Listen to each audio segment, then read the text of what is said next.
This work is done by many people at Espresso, as well as Dalia Mulkey and Kartik Nayak. So I'm going to go over why we made this protocol to begin with, and then why we specifically designed it the way that we did. So to start off with, what is a shared sequencing network, and why do you need one in the first place? Well, let's look at things, how things are today on Ethereum. Let's say that we have rollups A, B, C, and D. Each one of these rollups has a sequencer.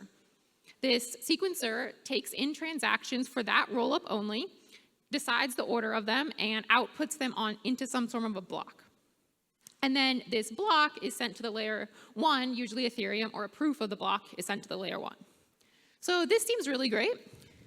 This gives us a lot of really good things. So this horizontally scales the layer 1, and we can also take advantage of the heterogeneous networks. So powerful nodes can be these roll-up sequencers, and weaker nodes can just verify the proofs. So this is great, but there's a problem. The problem is that each one of these roll-ups is very isolated, and they're very fragmented, and it's really difficult to do things between roll-ups today. So we want to improve upon that. So what you want is for one transaction to be able to update state across multiple roll-ups at once. And you also want to go further, and you want to say roll-ups should actually be able to pass messages between each other in a trustless way. And basically what we're trying to go for is this property called synchronous atomic composability.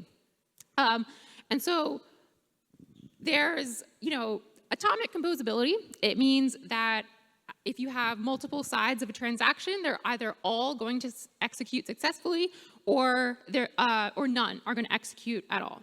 This is a really useful property because this can really de-risk a lot of operations. So a really good example of this is bridging. If a bridge operator can be guaranteed that both sides of the bridge transaction are going to either fail or succeed, they don't have to take nearly as much risk. And you can actually go even further, and users themselves can mint and burn and do bridges themselves without even having to trust a bridge provider. So this is atomic composability. But then we want to take it one step further, and we're going to make it synchronous. So today, you can create atomic composability. Basically, you submit one side of the transaction, you wait for it to be final, then you submit the other side and wait for it to be final, and then maybe you have some smart contract that will revert those transactions if necessary. But that takes a long time, and it's really not a great user experience. So we're going for synchronous atomic composability, which means that you can do this all at the same time. And so this sequencing layer is in yellow here, and this is what the Espresso sequencing network is. So the protocol that we've designed for this is called Hotshot, and I'll explain how that works. But yeah, just to reiterate, we want to achieve synchronous atomic composability by sequencing transactions for multiple L2s at the same time. That's our goal. All right, so now I'm actually going to describe the protocol. So we have Hotshot, and it's made up of 3 major components. The first is the Hot Stuff 2 consensus protocol. Next, we have our Tiramisu 3-layer data availability protocol. And then finally, we have a nifty proposer builder exchange protocol. But first, before we jump into that, let's talk about our threat model. So we have chosen a bribery-resistant threat model, or a bribing adversary threat model. And in this model, we assume that the adversary can passively bribe nodes. They do not need to actually control any keys of the nodes. They can just very passively offer bribes. And we're also going to assume that they have a finite budget, and that this budget is going to be less than 1/3 of the network stake for any given round. And so the reason that we chose this threat model is a bribing adversary is actually quite realistic in the blockchain space. And I think this will give some more clarification why. So the really cool things about a bribing adversary is that you cannot rely on small committees for safety. And so this really impacts the design that we chose. And the adversary does not actually have to know the identities of the people they're bribing in advance. And they also do not need to predict steps in the protocol. And the way that this would work is that an adversary can create a smart contract that says, hey, if you submit proof to me that you were malicious in this protocol, I'll pay you for it. And in this way, nodes are going to act rationally. If they will make enough money by doing this malicious behavior, they'll do so. And the passive adversary basically needs to do very little. So this is a very strong threat model that we have, but it's a fairly realistic one. So part one, we're going to start with the Hot Stuff 2 protocol. This protocol is by Dalia Mulkey and Kartik Nayak. This is going to be the base layer for the protocol. So this protocol is kind of a standard two-phase commit protocol. The leader sends the block to all the parties. All of the parties vote. They send their votes back to the leader. The leader collects a certificate, disseminates that certificate. Nodes vote again, and then finally, they can commit or finalize their data. And the really good thing about this protocol is that it has linear communication complexity. And this is important because we want to be able to scale to thousands of nodes. So a key part of our protocol is that, we want it to be credibly neutral. Rollups and L2s are not going to want to share a sequencing layer if it's controlled by one particular rollup. So we want a credibly neutral network, and having many nodes can help with that. Having thousands of nodes can also help with decentralization, and it can give you stronger economic security. So we actually have designed our network to be able to scale to the same number of validators as Ethereum. That is the physical number of validators, so about on the order of 10,000 nodes. And then secondly, the good thing about Hot Stuff 2 is that it's optimistically responsive. We want low latency and high throughput, particularly because if we're going to be sequencing the transactions of all of these rollups at once, we need to be able to handle the throughput of all of those rollups at once. And then we definitely want low latency, because if we don't have low latency, then you might as well just use the L1. So yes. And then the final point is that we also want good throughput because there's a lot of growing data availability demands. Right now, rollups use Ethereum. They used to post their transaction data via call data. Now they can use blobs. But as more rollups get more traction, we see more rollups, there's going to be a greater need for space to store your transaction data, and maybe Ethereum is not the best place. And so another thing about why we chose this protocol is remember that this is for L2s, and L2s eventually settle to Ethereum. So this protocol, it requires a fixed set of participants. It's a proof-of-stake protocol, and the participants can change every epoch. This is different than, say, the Ethereum protocol, which is designed to be more dynamically available, where anybody can join the network or leave at any time.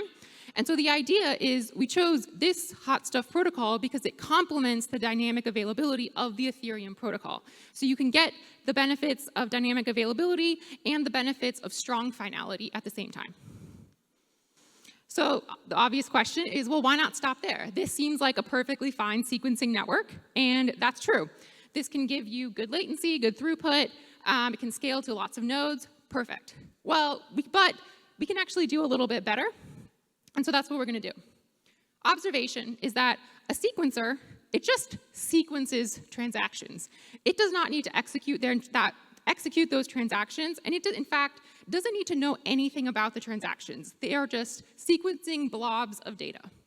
So because of this, we can relax the constraints, and we can say that instead of every node in the network needing to execute the transaction, instead, the data just needs to be recoverable at some later point when the transaction needs to be executed. So this is the data availability property that we want. And of course, we can use this in our protocol. All right, so this goes to part 2, which is our 3-layer data availability protocol. So we're going to start with the first layer. The first layer is based off of a verifiable information dispersal scheme. It's very similar to the Avid1 scheme. And the way that this scheme works is that the leader, instead of sending the full block data out to everybody, they're instead just going to send a little chunk or a share of the data. This share is actually an erasure encoded share where you only need F+1 valid shares to recover the full block. And then each node also receives a provable commitment to the block. And this is to verify that the share actually does match the block that everybody else is getting. So this is really good because if you're erasure coding shares, the size of the data sent to each node in the network is actually inversely correlated to network size. So as the network grows, each individual node needs to receive less data. This is really good for when we want to scale to so many nodes. And then finally, the provable commitment is this gets sent to all nodes, true, but it's very small and it's constant size, so it does not, the size of the network does not impact the size. And this is great because now we're sending less data through the network and we can get better latency and better throughput. All right, so this seems pretty good. Let me describe how it works in the protocol. So we have our standard kind of hot stuff 2 protocol. And nodes, we're now going to add an extra step, although this step is done at the same time in parallel with the protocol. So honest nodes are only going to vote if they receive a valid VID share that matches the proposal's block commitment. So when you get a quorum certificate, you're not only certifying a block proposal, but you're also certifying that the data is recoverable in the future. And this is, our adversary can't attack this because we assume that the adversary does not have greater than 1/3 of the stake. So this seems really good, but it's slow. So actually sequencing data is very fast with this protocol, but at some point you need to recover it and actually execute it. And to do that, that's a little, it's not very optimal. You have to reach out to all of these nodes, collect all of their shares, and then reconstruct the data. So this is not ideal, so we're going to add on a second layer, which is the middle layer. And we're going to add a data availability committee. This is a small committee that actually does receive the full block data. And this committee can be quite small, so you may think if we have a 1,000 node network, this committee may be only 10 nodes out of the network. And this small committee is going to host the block for fast recoverability. And so we're going to add one more extra step to the protocol, but this again happens in parallel with the other steps. Honest nodes will only vote if they see a data availability certificate, which it means a quorum of the data availability committee acknowledges that they received the full block and their VID share. So we're adding one extra check for nodes to vote for a block proposal. So yeah, this is just the DA vote. The DA committee members also send this vote saying that they've got their block. But if you recall, we'll go back to our threat model, and I specifically said you cannot rely on small committees for safety. And this is still true. And we're not actually using this committee for safety. And it definitely is possible that an adversary could bribe this committee. And I'll kind of go into that in a few minutes about what that would look like. But for now, the data availability committees, they're used for the optimistic path. So they're not used for security. They're just used to optimistically get the data out to nodes faster.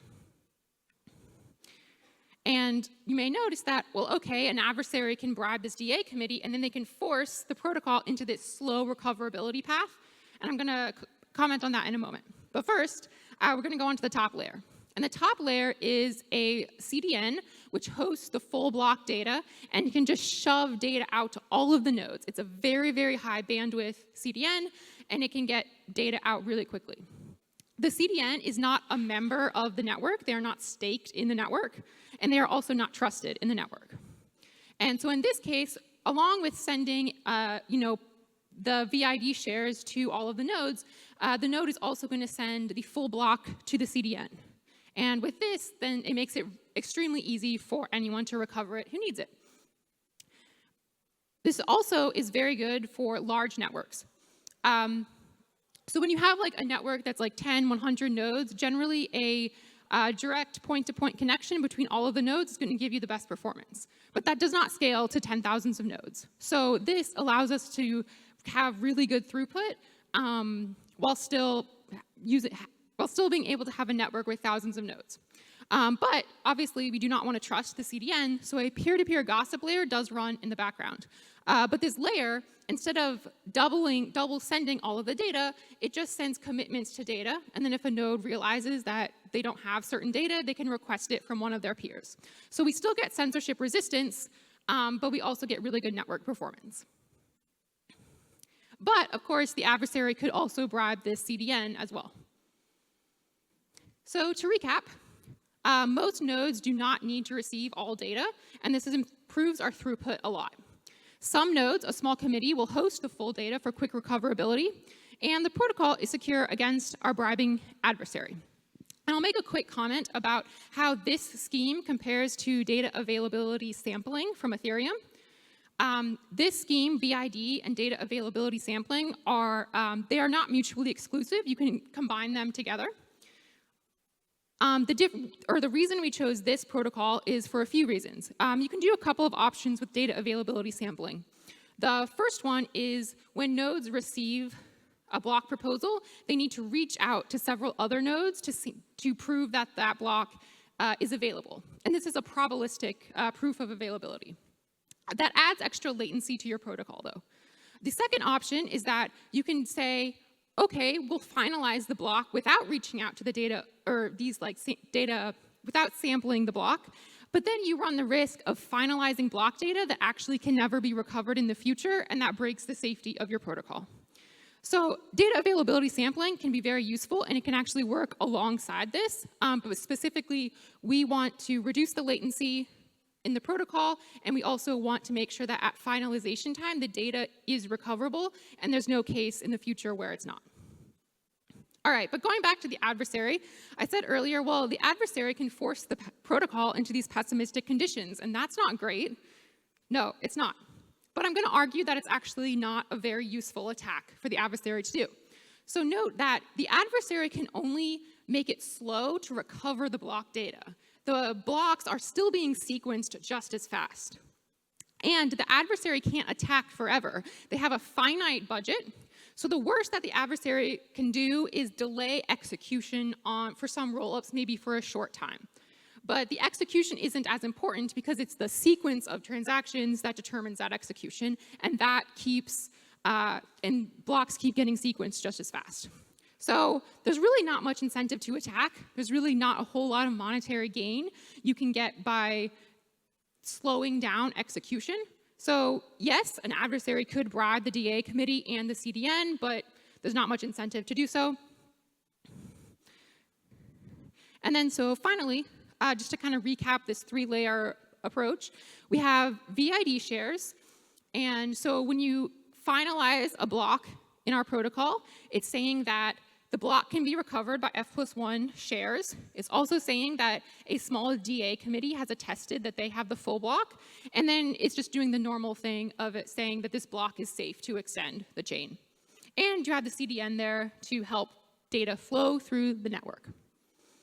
All right, but finally, we're now going to go on to builders.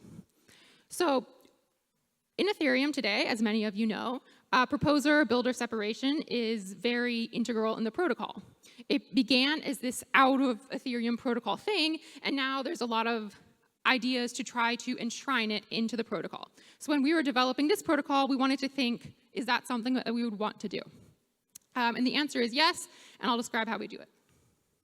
So builders and proposers have different incentives, and this is essentially a fair exchange problem. The builder only wants to reveal their block after they know it's definitely going to be included in the chain, because otherwise the proposer could steal their block data. And then proposers, though, they want to make sure that if they're paying, or they want to make sure that they're going to be paid even if a builder decides to go offline. So what we're going to propose here is a proposer-builder exchange protocol, and it's incentive compatible, so it solves the fair exchange problem for the majority of cases. So let's see how it works. So we're going to add this blue dot, and that dot is the builder. Step one, or sorry, the current state in Ethereum today is that you have a trusted third party. Well, we don't really want that. So the first step in the protocol is that the proposer is going to delegate their proposing rights to the builder.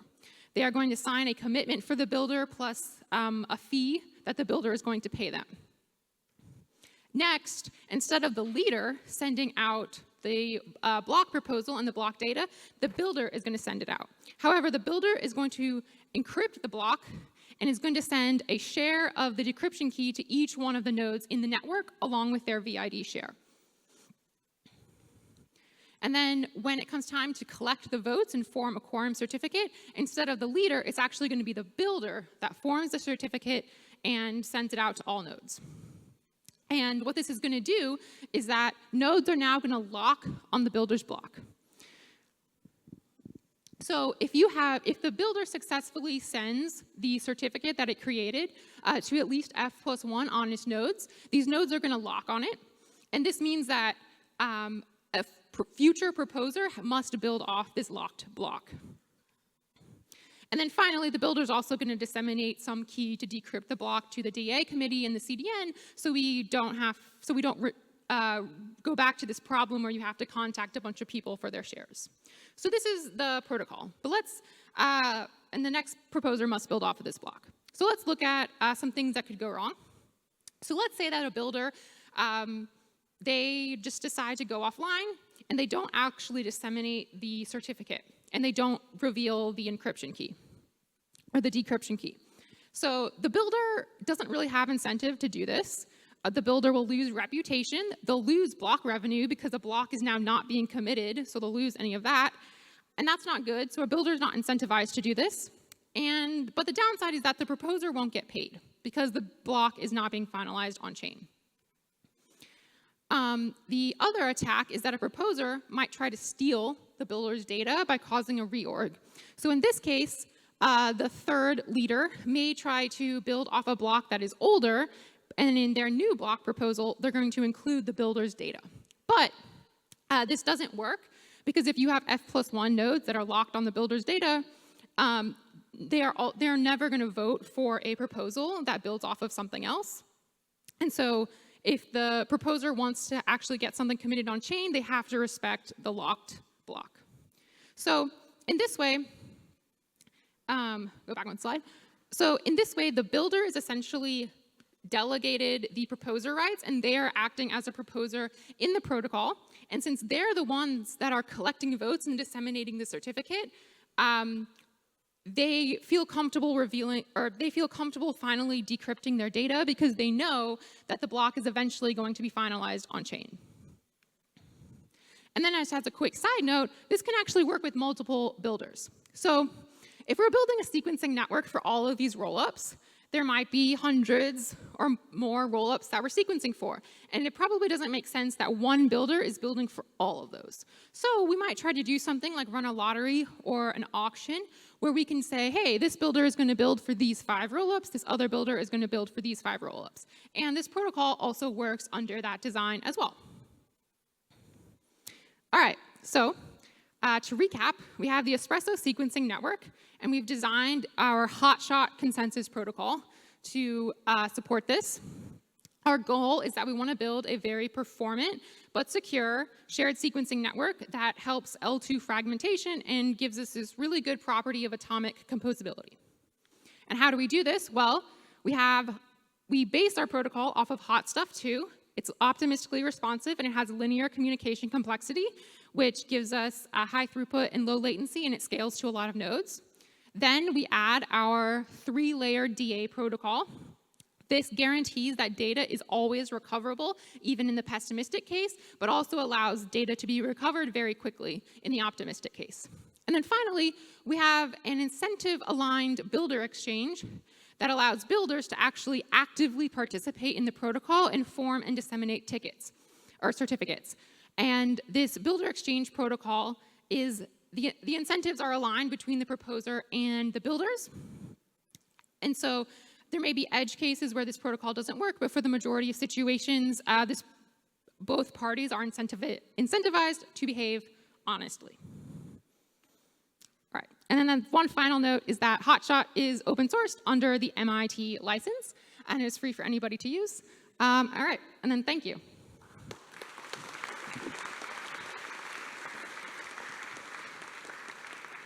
Thank you. We have time for some questions. Please approach the microphones. Yes. Yeah, thanks. So I'm curious about your model. So you spoke about bribery. You spoke about an adversary that controls less than 1/3% or 1/3 of the stake, but then they can bribe adaptively or even retroactively the rest of the parties who are acting rationally. So I understand that the adversary controls less than 1/3, but they're Byzantine, and the rest of the parties are rational, so you don't have honesty assumptions. Is that right? So it's slightly different. We're assuming that you will have 2/3 of the nodes that are going to act honestly, and that basically you're assuming that the adversary does not have enough money to bribe more than 1/3 of the nodes. And if they don't have enough money to do that, the other nodes will act honestly. Does that make sense? So the rest of the nodes are rational or honest? They're rational, but the adversary can't pay them, so their rational response is to follow the protocol because they're not going to get paid otherwise. Okay, so you have less than 1/3 adversarial, Byzantine, and the rest are rational, and then you have a proof that these are acting honestly under that. But I'm curious because that seems to be the model for the middle protocol, but the hot stuff 2 protocol is not exactly in that model, right? So you have 2 different models, or how is it? No, it's the same model. So the Hot Stuff 2 protocol is adapted to work in proof of stake, so we assume that no more than 1/3 of the stake will act dishonestly. You're right that there's a little bit of tension between the 2 models. So I wouldn't say that they're 2 different models, but yes. It looks like the one model is 1/3 adversary Byzantine and 2/3 rational for the middle layer. And then the model for the first protocol is 1/3 Byzantine and the rest are honest. So there seems to be a discrepancy here. Yeah, it's a really good point. I think that we can still assume with the hot stuff protocol that the actors are rational. So you could say, well, what if an adversary in that protocol wanted to also bribe people? Well, they could bribe people to double sign, but again, they don't have enough money to bribe more than 1/3. So the rest of the 2/3 of the network are going to behave honestly because they're not getting paid enough to behave dishonestly. Thank you. Yes. Yeah, thank you for the question. Next question on that side here. Other questions on like the builder design. Also, like congrats and thank you for open sourcing the code. I'll find time to read through it. But on the builder design, there's like 2 questions here. So like if you do like multiple builders for multiple rollups, is there some kind of, looking into like shared builder, composable building, whatever, right? Like if, you don't want presumably one builder have to build a block that is for like all 100 rollups. So like how do you kind of integrate those together? Like a merging mechanism or whatever, maybe that intersects with multiple concurrent proposer-ish designs. And then another question on kind of like what happens if you have a builder that like doesn't provide a block and it like does that cause that where like progress with just like an empty block? Is there some like fallback? I don't know if we'd really call it like an inclusion list, but like some fallback design where the proposer can essentially have like a default block that they're going to go with if the builder doesn't provide something for that? Yeah. Okay. So I'll answer your first question first. So in the multiple builder design.